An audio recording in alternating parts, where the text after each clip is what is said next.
Bueno, pues estamos hoy con Artur Sala, que va a ser participante conferenciante en el 38 Congreso Ibérico, del cual soy organizadora.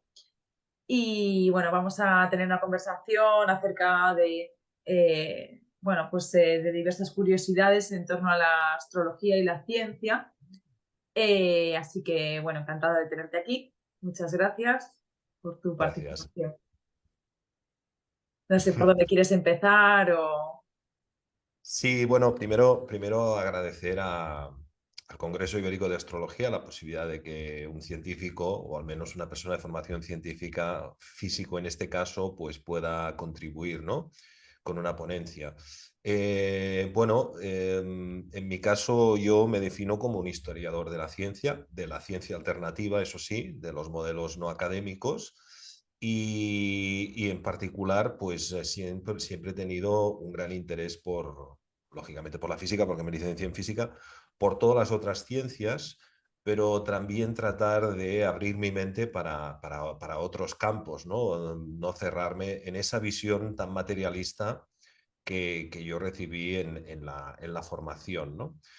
Entonces, hay un aspecto que yo considero que es muy importante, que es que en física todos los modelos de la relatividad, la cuántica y todas las teorías científicas modernas han girado de espaldas de una idea tradicional, que era la idea de que el espacio, en lugar de estar vacío, está lleno de energía, lo que en la antigüedad se llamaba el éter, ¿no? Entonces, a pesar de que ese éter se niega en el año 1887 en un interferómetro que se llama el interferómetro de Michelson y Morley, en honor a las dos personas que lo hicieron, en las décadas siguientes, diferentes cosmólogos fueron detectando efectivamente que había un éter en el universo, un fluido universal sobre el cual la materia se acopla, ¿no? Y ese fluido universal es inteligente, responde a la energía, responde a la información, responde a la frecuencia, y es lo que puede permitir que los planetas estén ubicados en el lugar que están debido a una armonía, a una cosa que Pitágoras llamaba la armonía de las esferas, ¿no? Entonces hubieron varios cosmólogos que, contrariamente a la idea principal de la negación del éter, que sobre todo se establece ya muy fuertemente a mediados de los años 20, pues realizaron diferentes experimentos de interferometría donde efectivamente encontraron que el experimento de Michelson-Morley original estaba equivocado y que efectivamente pues había un éter, ¿no? Había un fluido en el universo por el cual nos movíamos, ¿no? Ese fluido sería el responsable de toda una serie de efectos sutiles, pero que en realidad dan forma a nuestra vida, ¿no? O sea, sobre todo la influencia que el éter tiene en el agua, ¿no? Eso es esencial, ¿no? Que las radiaciones del espacio tienen una influencia sobre el agua y el agua es el sustento de la vida, hoy en día no es una cuestión de debate, es una cuestión absolutamente asumida, ¿no?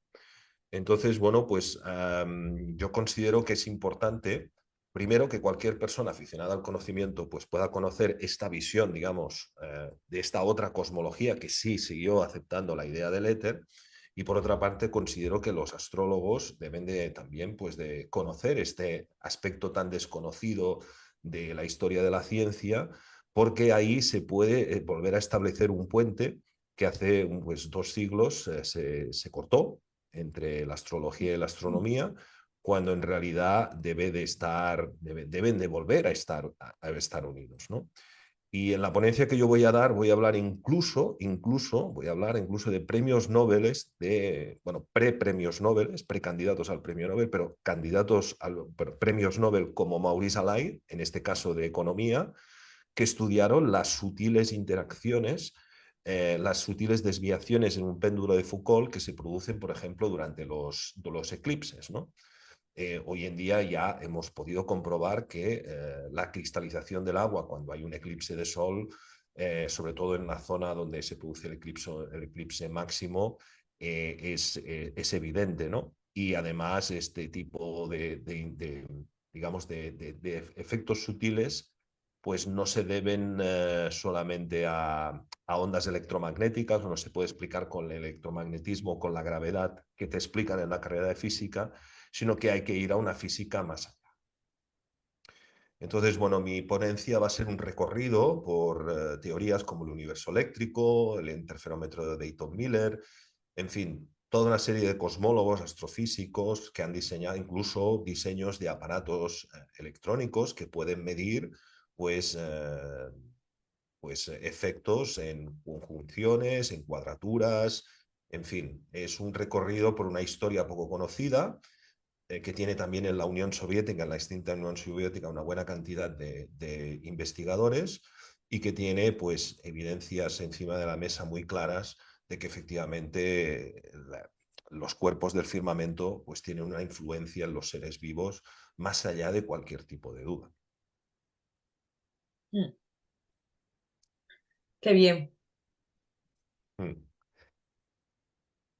Y esto sería un poco lo que, bueno, a mí voy a tratar de explicar porque, bueno, pues considero que estamos en un momento, sobre todo estos 2, 3 últimos años, donde parece que la gente está volviendo a tener un interés especial en aquello que yo llevo ya bastantes décadas investigando, que es todas aquellas cosas que han ido quedando fuera del relato científico, ¿no? Bueno, pues esta historia es verdaderamente apasionante y hay que empezar pues a explicarle a la gente que esta idea de que la astronomía nos está explicando continuamente, de que bueno, el universo en un momento dado se expandió y explotó, vete tú a saber cómo, y de ahí sin saber exactamente cómo se empezaron a formar las galaxias y sin se sabe cómo empezaron a formarse las estrellas y los planetas y a resultas de todo eso, de reacciones bioquímicas por azar, empezó a aparecer algo que llamaban vida y de esta vida parece que al final empezó a tomar conciencia. Pues esta idea, la verdad es que cuando tú lo ves desde la perspectiva de la física del éter, la cosmología del éter, pues no tiene sentido, ¿no? Porque te das cuenta de que efectivamente hay unos patrones en el universo, unas leyes que rigen esa armonía de las esferas, que es la que hace que después estas influencias puedan verse, medirse y en definitiva regir los ciclos de vida, ¿no? Más allá de lo que nos puedan explicar los científicos con la termodinámica tú puedes explicar el tiempo atmosférico, pero hoy en día es evidente también que la influencia de la Luna, del Sol y incluso de los diferentes cuerpos de planetas de nuestro sistema afectan a nuestro clima, ¿no? Y esto se puede ver siempre en el cual tú empiezas a abrirte la mente o la posibilidad de que efectivamente, como decían los antiguos, el universo es una malla, es una malla energética en la cual nosotros flotamos. Y esas interacciones son las que nos permiten pues, describir muchos procesos que hoy en día pues, no tienen explicación. Y por qué crees que le cuesta tanto a la ciencia, digamos, aceptar ciertas cuestiones relacionadas con todo esto más? Bueno, yo creo que en los últimos 150 años, sobre todo a partir del darwinismo y después con el, digamos, con la deriva materialista que ha habido, ¿no? La ciencia se han cerrado en unas posturas muy materialistas. Y cuando digo materialistas, digo que se pretende explicar todo a través de reacciones químicas, a partir de ondas medibles y empíricamente demostrables con un número, megaelectronvoltios dividido por centímetro cuadrado, cuando la realidad es que eso, cuando nosotros lo aplicamos a la vida, no funciona o funciona hasta un nivel muy bajo. ¿Sí? Por ejemplo, las influencias de los planetas en las plantas ha sido estudiado desde la perspectiva de la agricultura biodinámica y ha podido medirse. ¿Pero cómo ha podido medirse? Ha podido medirse en el resultado de la cristalización de una sal. ¿Vale? Pero claro, la forma de cristalizar esa sal, una forma más simétrica, más coherente, cuando se planta en armonía con el cosmos, no es algo que se pueda medir en un número. Digamos, de ahí no sale un número, de ahí sale un cristal cristalizado de una manera más organizada. Entonces, las tesis materialistas se centran en un valor puramente cuantitativo de las cosas. Y eso a un ingeniero le puede funcionar para construir un puente o para diseñar un teléfono móvil o para construir un computador. Pero el tema es que cuando nosotros tratamos de entender la vida y tratamos de entender el universo, todas esas leyes se quedan inmediatamente muy cortas. Entonces, cuando ha habido un intento por parte de diferentes científicos de abrir la mente a las personas, a los científicos, para que o sea, dejen un poco el paradigma materialista de lado y traten de entender los enigmas del universo en un horizonte postmaterialista, tratando de entender que hay radiaciones y energías en el universo que no pueden ser medibles con un número, pero que sin embargo existen y podemos observar sus efectos en nosotros, esto pues cuesta porque, como diría Thomas Kuhn, la sociedad se construye a través de paradigmas.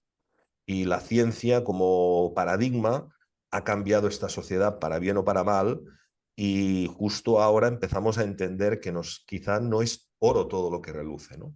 Que si bien nos ha dado grandes avances y ahora está permitiendo que tú y yo estemos conectados ahora mismo, también tiene sus puntos negros y sobre todo también tiene sus limitaciones. Entonces, no es fácil para las personas que han sido educadas en un entorno donde se les ha exigido muchísimo, porque para ser científico necesitas primero hacer una carrera, después hacer un trabajo de doctorado que requiere de muchos años, requiere de sacrificar muchos aspectos personales para una carrera científica. Significa dejar de lado pues, muchas cosas para pasar muchas horas estudiando. Y es complicado después salirte de todo este paradigma. Es muy complicado porque hay muchos factores que hacen que hoy en día, tanto en medicina como en ciencia, sea difícil que las personas puedan renunciar a eso fácilmente y puedan abrirse la mente a otras posibilidades, ¿no? Es el caso de la homeopatía, que hoy en día, activando un agua, se puede observar después un efecto físico medible, es algo totalmente evidente. Pero como esto choca con la idea esta que te han explicado del número de Avogadro, ¿no? Que es una cosa que se te ponen ahí como un dogma de fe, pues que sí, que el número de Avogadro pues, tiene su explicación en cuanto a la cuantificación de las reacciones químicas, pero más allá, cuando tratamos de entender los efectos biológicos de un agua estructurada o de un agua activada, como dicen los homeópatas, pues hay que salirse de ese patrón. Y ahí es donde es complicado. Entiendo. Y, bueno, y esta ponencia, pues lo que va a lidiar, pues esto, pues va a hacer un recorrido por diferentes científicos, químicos, astrofísicos, y todos de intachable reputación, que van a demostrar, pues que efectivamente otros astrofísicos han encontrado este orden en el universo que es necesario que los astrólogos puedan conocer para, pues, tratar de unir estas dos disciplinas en definitiva, en beneficio de la humanidad y del conocimiento, ¿no? Mm. Ojalá sea posible, porque los astrónomos suelen ser bastante reacios a cualquier tipo de investigación científica relacionada con la astrología. Los científicos. Mm. Bueno, a ver qué nos puedes contar tú en esta ponencia de esas personas, ¿no? Esos personajes históricos, pero actualmente es complicado. Sí. Sí, sí, sí, a ver, no es fácil, pero nosotros tenemos que hacer digamos, cada persona en este mundo tiene que venir a hacer lo que ha venido a hacer, Mm. y mi misión ha sido desde siempre y desde hace pues más o menos 15 años que me lancé, primero lanzando un blog y después empezando con la publicación de una serie de libros y después convirtiéndome en una persona un poco más conocida, a tratar de explicar este otro lado de la ciencia, ¿no? Bueno, tengo que decir que después de todo lo que ha pasado en el año 2020 con la crisis del COVID, pues varias personas empezaron a darse cuenta, de decir, bueno, quizá la ciencia materialista la hemos puesto en un pedestal y quizá ahora es bueno empezar a bajarla de ahí, más que nada para reconocerle sus limitaciones, sus propias limitaciones, porque el enigma de dónde viene la conciencia, por qué los seres humanos somos conscientes de que somos conscientes, es evidente que va mucho más allá de lo que podamos entender a través de las reacciones químicas que se pueden producir en la sinapsis de las neuronas para dar lugar a los impulsos bioeléctricos. Todo eso existe, pero más allá de ello, todo es infinitamente más complejo, ¿no? Entonces, la astrología es una ciencia muy compleja. Es una ciencia muy compleja y requiere digamos, de esta visión, ¿no? Que nos han aportado algunos astrofísicos que, ya te digo, todos han ido a contrarrearme. Por ejemplo, me gustaría citar a Giorgio Picardi, ¿no? Giorgio Picardi fue un químico que durante 22 años engatusó, por decirlo de alguna manera, a cientos de químicos en todo el mundo para tratar de estudiar la reacción o la precipitación de una reacción química, ¿no? En este caso, pues el cloruro de bismuto, ¿no? Y observó que efectivamente hay una correlación con respecto a los ciclos solares, es decir, estos ciclos de 11 años, la hora del día, o sea, hay horas de día que precipita más o menos, y evidentemente, pues rápidamente desechó la posibilidad de que esto pudiera deberse si no era por una causa externa. Y esa causa externa rápidamente la encontramos en el Sol, en la Luna y en los diferentes cuerpos del firmamento. Entonces, hasta ese momento se consideraba, o había en los libros de química, una sección que se llamaba reacciones químicas anómalas, que es reacciones químicas donde pasan cosas que no sabemos por qué pasan, ¿no? Entonces Picardi pues simplemente cogió una reacción y la estudió durante 22 años y durante 2 ciclos solares y ahí empezó a encontrarse con resultados muy sorprendentes, ¿no? Resultados que desafiaban completamente el paradigma materialista. Maurice Allais, que es este hombre que te hablaba yo anteriormente, era un premio Nobel de Economía que encontró que en los eclipses hay un momento en el cual el péndulo de Foucault pues no tiene un movimiento precesional, ¿no? Entonces parece como que si en ese momento la Tierra se estuviera frenando. En realidad no se está frenando, pero parece como si se estuviera frenando, ¿no? Entonces, bueno, como Maurice Allais era un premio Nobel de Economía, pues le dijeron, mire, usted dedíquese a la economía y deje esto para los astrofísicos que son los que saben, ¿no? Pero Maurice Allais decía, bueno, muy bien, pero explíquenme ustedes, ¿no? Este efecto de la mecánica celeste, ¿no? Eh, porque él era un excelente matemático, como economista, lógicamente era un excelente matemático, ¿no? Y Maurice Allais, pues nadie lo conoce. Tú vas a ver su página web en Wikipedia, vas a ver que sí, que le dieron un premio Nobel de Economía y verás ahí un montón de información relacionada con todas sus tesis económicas que desarrolló y verás ahí una pequeña referencia a decir que, bueno, en un momento dado, pues desafió la convención de la mecánica celeste, pues cuando se dedicó pues a investigar con péndulos durante los eclipses, ¿no? Y hubieron muchos más, podía citar el caso de Nikolai Kozyrev, que estudiaron la relación de estas ondas del espacio con respecto al crecimiento de las plantas. Esto me lleva, ya te digo, a la conclusión muy clara de que hoy en día no podemos negar de que los cuerpos del firmamento nos afectan, ¿no? Y nos afectan a través de lo que se ha venido a llamar el éter, y más extensamente, pues el éter de fuego, el éter de agua, el éter de aire y el éter de tierra, ¿no? Que eso lo podemos ver en una planta, ¿no? O sea, por ejemplo, si nosotros plantamos una planta como una cebolla en un día que es hoja, pues la cebolla se va a pudrir. En cambio, si la plantamos en día raíz, pues va a crecer mucho mejor, ¿no? Entonces, esas son muchas de las evidencias de que, bueno, pues, ¿y qué te determina que un día sea hoja, raíz o fruto? Pues la configuración del cielo, ¿no? Entonces, bueno, pues ya te digo que a nivel de lo que es la influencia en animales y plantas es más que innegable. La influencia en los humanos ya es más compleja, porque un ser humano pues tiene muchos más cuerpos, ¿no? Un ser humano pues tiene mente, tiene emociones, tiene muchas otras cosas, ¿no? Entonces ahí es donde esa relación se complejiza muchísimo, ¿no? Eh, pero es evidente que existe, ¿no? Mi conclusión siempre es la misma, ¿no? Para mí la astrología funciona para los humanos, evidentemente, pero la astrología en definitiva es interpretada después por un astrólogo y un astrólogo, pues como cualquier persona, tiene sus limitaciones, ¿no? Entonces, pues, bueno, pues eh, está ahí. O sea, las influencias sobre todo, ya te digo, lo más importante es entender el agua. Cuando nosotros entendemos el agua, las influencias cósmicas en el agua, pues entonces todo empieza a entenderse muchísimo más, ¿no? Porque el agua es el gran transductor de la información, ¿no? Mm. Sí, o sea, sería la explicación más científica quizás, el tema del agua más que electromagnetismo, ¿no? O cuál ves que sería la manera más... Bueno, el agua tiene más de 40 propiedades anómalas.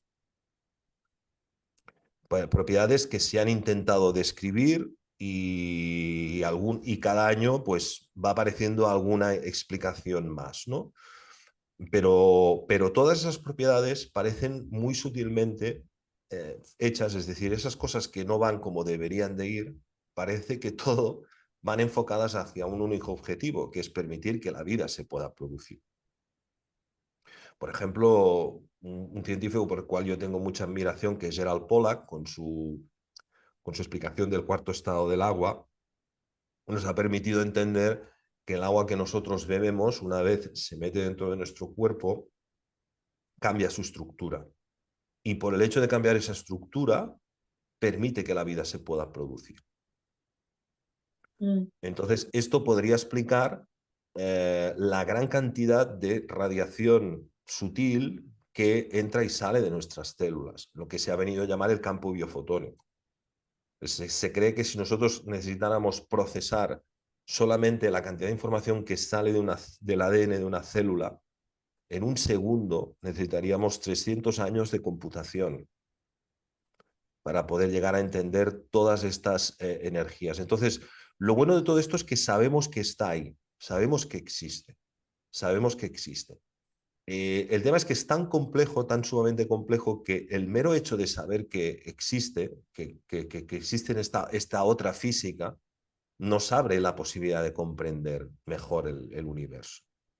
Entonces, ese camino se puede hacer una vez uno se quita la venda de que, bueno, de que la vida más o menos dentro de pocos años ya la tendremos muy explicada, porque ahora se está diciendo pues, a través de la inteligencia artificial que se van a poder crear proteínas, se va a poder crear todo, porque se ha descodificado. Bueno, todo eso está muy lejos de ser así, porque la vida se escapa a todo eso. Es mucho más compleja que todo eso. mm. Entonces, bueno, esto es lo que a mí me gustará pues explicar de una manera metodizada durante la charla para abrir, sobre todo con muchos experimentos, muchos datos empíricos históricos, de que hay un trabajo fascinante por delante. Vale, qué bien. Bueno, no sé si quieres añadir algo más o... Bueno, agradeceros la posibilidad de poder participar en el Congreso y espero que pues, mi ponencia pues, pueda resultar del interés de las personas que puedan venir y que podamos hacer un recorrido pues fascinante por una parte del conocimiento bueno, que no es del dominio público, pero que creo que puede ser muy interesante para cualquier aficionado a la astrología de poder conocer. Y a la ciencia también, ¿no? Bueno, para mí la astrología es Sí, una ciencia también, obviamente. El problema es el cómo se ha tratado históricamente, ¿no? En un momento dado y para mí que es el foco de que realmente no puede haber más investigación, no puede haber más consenso, más estadística, ¿no? Más apertura. Eso también permitiría que digamos, los científicos o, digamos, el sector científico nos mirase con otros ojos, ¿no? O sea, podría ser un factor de unión. sí, lo importante es que cada uno siga haciendo su camino, que no se meta con nadie y que siga aquello que le gusta. Y si lo hacemos así, pues la verdad acabará saliendo poco a poco, ¿no? Mm. Eh, y bueno, yo espero, también me gustaría, para cerrar, por rendir un homenaje a Wallace Thornhill, que fue un astrofísico que falleció hacía muy poco, con 80 y pico años, que era un astrofísico australiano, que es digamos, el autor de varios libros sobre las influencias electromagnéticas en el universo, ¿no? Nuestro Sol es esencialmente un astro electromagnético, ¿no? y toda la parte del electromagnetismo quedó barrida por la moderna cosmología, que solamente contempla la relatividad, o sea, las influencias relativísticas, y contempla los astros como reactores nucleares, ¿no? De fusión, ¿no? Meramente fríos, ¿no? Entonces, Wallace Thornhill, con su obra, El universo eléctrico, nos regaló unas explicaciones impresionantes de cómo funcionan o por qué se encienden las estrellas en el firmamento, y nos explicaba de que había un cosmólogo sueco que se llamaba Birkeland, que descubrió que el universo está bañado por unas redes de electromagnetismo, unas redes de plasma de electrones, que parece que darían razón a todas estas ideas que venían de los mayas, ¿no? De que realmente todo lo que es nuestro universo, que ellos llamaban que en su centro estaba Hunabhu, pues es una malla energética, pero es que esta malla energética la hemos podido ver, ¿no? Y es sorprendente ver cómo la astrofísica moderna niega completamente o no mira la parte eléctrica del universo, ¿no? Yo la he llegado a ver también. Y el éter también. O sea, Sí. sí, sí, sí, sí. Y he llegado a ver cómo la realidad desaparece bueno, bueno, tendría muchas experiencias que contar en relación a esto también. Pero claro, son experiencias personales, sí.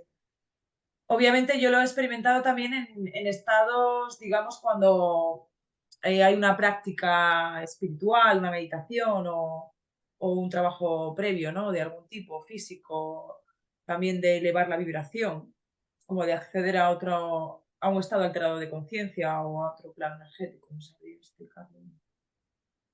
Ujú.